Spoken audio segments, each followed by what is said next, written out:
அனைவருக்கும் வணக்கம். இன்னைக்கு நம்ம இந்த வீடியோல முழங்கால் மூட்டு தேய்மானம் வராமல் இருப்பதற்கு என்ன மாதிரியான உணவுகள் எடுத்துக்கலாம் அப்படின்றத நம்ம பார்க்கலாம். பொதுவாக இன்னைக்கு நாம இந்த மூட்டு தேய்மானத்துக்கு என்னென்ன காரணங்கள் இருக்கு அப்படின்னு நம்ம பார்த்துருக்கோம்.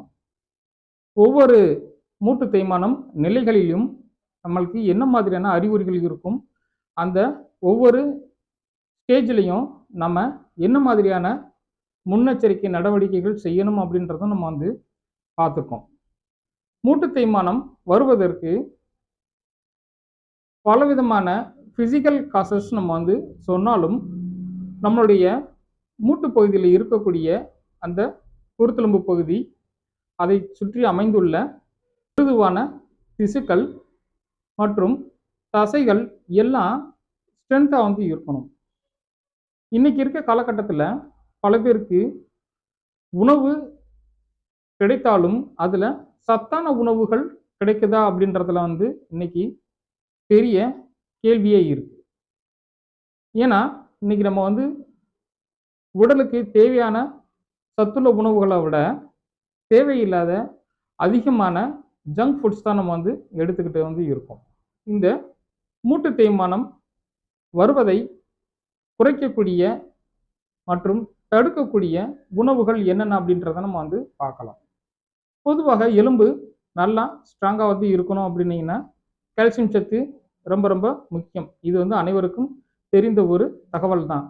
ஆனால் கால்சியம் மட்டும் போதுமா அப்படின்றதுல இன்னைக்கு சந்தேகம் இருக்கு. ஏன்னா கால்சியம் மட்டும் போதுமா, கால்சியம் மட்டும் இருந்தால் நம்மளுக்கு நம்மளுடைய எலும்பு நல்லா பலமாக இருக்குமா சொல்லி கேட்டிங்கன்னா கிடையாது. ஏன்னா கால்சியம் மாதிரி பல வகையான தாது உப்புக்கள் நம்ம உடலுக்கு தேவை. அது மட்டும் கிடையாது, அதோட பல விட்டமின்களும் தேவை. எலும்பு மிகவும் பலமாக இருக்கணும் அப்படின்னீங்கன்னா கால்சியம் அதிகம் உள்ள உணவுப் பொருட்களை நம்ம எடுத்துக்கிறணும். இதற்கு முன்னாடி சில வீடியோக்களில் கழுத்தெலும்பு தேய்மானம், தோள்பட்டை வலி போன்ற சில பகுதிகளில் நம்ம பார்த்தீங்கன்னா இதே போன்று அந்தந்த பகுதிகளுக்கு தேவையான உணவுகளை நம்ம பார்த்துருக்கோம். கிட்டத்தட்ட அந்த உணவுகளுக்கும் இந்த உணவுகளுக்கும் ரொம்ப பெரிய வேறுபாடெல்லாம் ஒன்று இருக்காது. ஏன்னா சில பகுதிகளில் எலும்பு மூட்டு பகுதிகள் அதிகமாக வேலை செய்யும், சில பகுதிகளில் சாஃப்ட் டிஷ்யூஸ் அதிகமாக வேலை பார்க்கும், சில பகுதிகளில் மசில்ஸ் அதிகமாக வேலை பார்க்கும். அப்போ அந்தந்த மூட்டு பகுதிக்கு தேவையான அளவுக்கு என்ன உணவு அப்படின்றத நம்ம சொல்லியிருக்கோம். இப்போ இங்கே நம்ம இந்த முழங்கால் மூட்டுக்கு பார்த்தீங்கன்னா முழுக்க முழுக்க இது மூட்டு பகுதி மற்றும் எலும்பு, அதை சுற்றி அமைந்துள்ள சாஃப்ட் டிஷ்யூ ஸ்ட்ரக்சர்ஸ், இதுக்கு என்ன மாதிரியான உணவுகள் தேவை அப்படின்றத நம்ம பார்க்கலாம். நம்மளுடைய உடலுக்கு கால்சியம் அதிகமாக தேவை. இந்த கால்சியம் மட்டும் நம்மளுக்கு போதுமான கேட்டிங்கன்னா கிடையாது.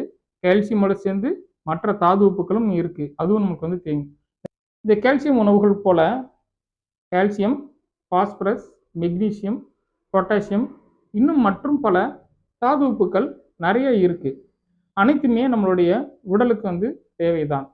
அப்போ நம்ம எல்லாமே கலந்து தான் நம்ம எடுத்துக்கிற மாதிரியான ஒரு உணவுப் பொருளாக நம்மளுக்கு இருக்கணும். இந்த உணவுப் பொருள்கள் எந்த ஒரு உணவுலையும் பார்த்தீங்கன்னா தனியாக கிடையாது. இப்போ கால்சியம் நம்ம கேட்டிங்க அப்படின்னீங்கன்னா ஒரு கீரையில் இருக்குது அப்படின்னு சொன்னீங்கன்னா அந்த கீரையில் கால்சியம் அதிகமாக இருக்கும், மற்ற தாது உப்புக்கள் விட்டமின்கள்லாம் கொஞ்சம் குறைவாக இருக்கும். அந்த சதவீதம் தான் வேறுபடுமே தவிர மற்றபடி பார்த்தீங்கன்னா கால்சியம் மட்டும்தான் இருக்கும் நம்ம சொல்ல முடியாது. இப்போ கால்சியம் அதிகமாக இருக்கக்கூடிய உணவுப் பொருட்கள் நம்ம எடுத்துக்கிட்டோம் அப்படின்னீங்கன்னா பால் தான் இன்னைக்கு நம்மளுக்கு எளிதாக எல்லா இடத்திலும் கிடைக்கக்கூடிய ஒரு உணவுப் பொருள். பால் மற்றும் பால் சார்ந்த அனைத்து உணவுப் பொருட்கள்லையுமே நம்மளுக்கு கால்சியம் அதிகமாக இருக்குது.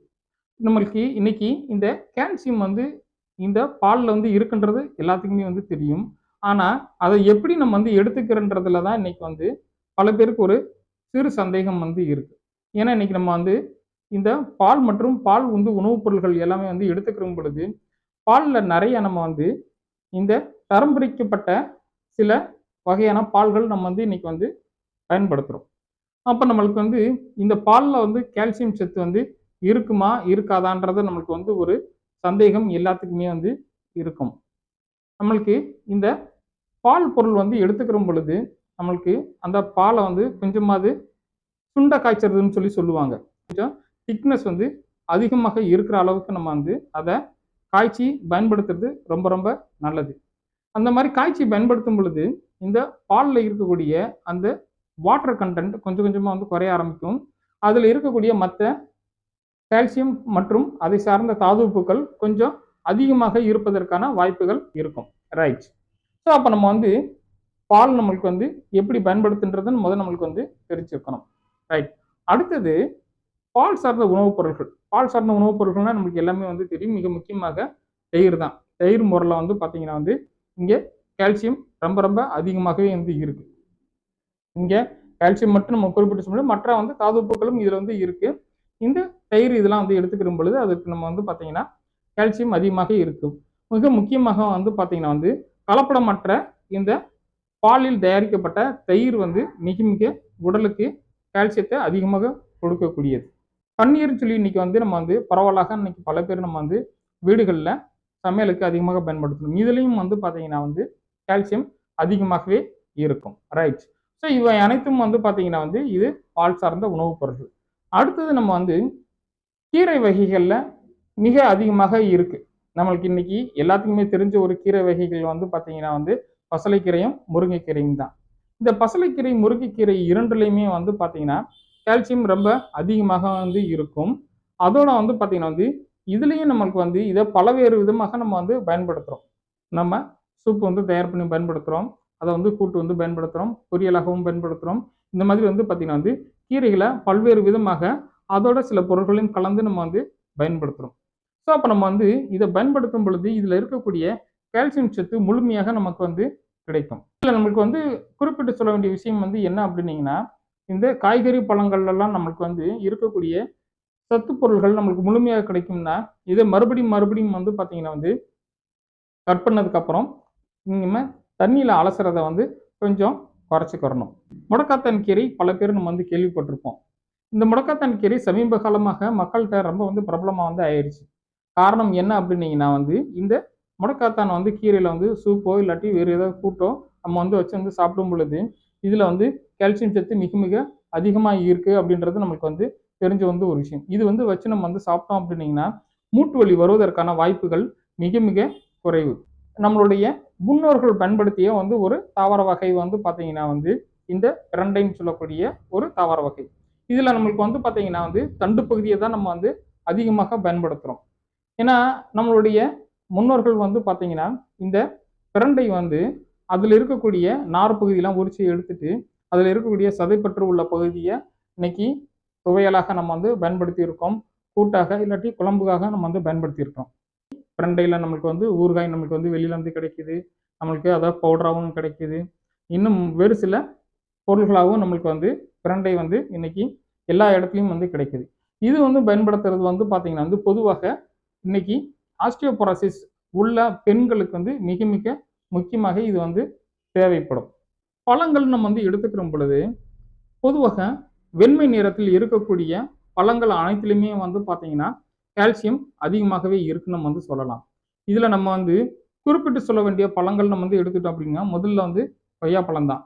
கொய்யாப்பழத்துலேயும் வந்து பார்த்தீங்கன்னா வந்து ரொம்ப கனிந்த பழமாக வந்து இல்லாமல் அதில் இருக்கக்கூடிய அந்த பழங்களை நம்ம வந்து எடுத்துக்கிற பொழுது இதில் கால்சியம் சத்து மிக மிக அதிகமாக இருக்குன்னு நம்மளுக்கு வந்து எல்லாத்துக்குமே வந்து தெரியும். சீத்தாப்பழம், வாழைப்பழம், அன்னாசிப்பழம் போன்ற அனைத்து பழங்கள்லையுமே வந்து பார்த்தீங்கன்னா வந்து இந்த கால்சியம் சத்து அதிகமாக இருக்கு. கொய்யாப்பழமும் சீத்தாப்பழமும் அதிகமாக குறிப்பிட்டு வந்து சொல்லணும். ஏன்னா இன்னைக்கு இதில் 2 பழங்கள்லையும் தான் வந்து பார்த்தீங்கன்னா வந்து இந்த கால்சியம் சத்து ரொம்ப ரொம்ப அதிகமாக இருக்கிறது. மூட்டுக்கு எலும்புக்கு தேவையான கால்சியம் சத்து என்ன அப்படின்றத நம்ம வந்து பார்த்துட்டோம். நம்ம இந்த உணவுகள் எல்லாம் சரியாக வந்து எடுத்துக்கிட்டு முழங்கால் மூட்டு பகுதி வந்து ஸ்ட்ரென்த்தாக வந்து இருக்கக்கூடிய ஒரு சுச்சுவேஷனில் நம்மளால எந்த வேலையும் எந்த சுச்சுவேஷனையும் நம்மளால செய்ய முடியும். இந்த வீடியோ தொடர்ந்து பார்த்ததுக்கு மிக நன்றி. மீண்டும் அடுத்த ஒரு வீடியோவில் உங்களை இது போன்ற புதிய தகவல்களோட சந்திக்கிறேன். தேங்க்யூ ஃபார் வாட்சிங் வீடியோ. Thank you very much.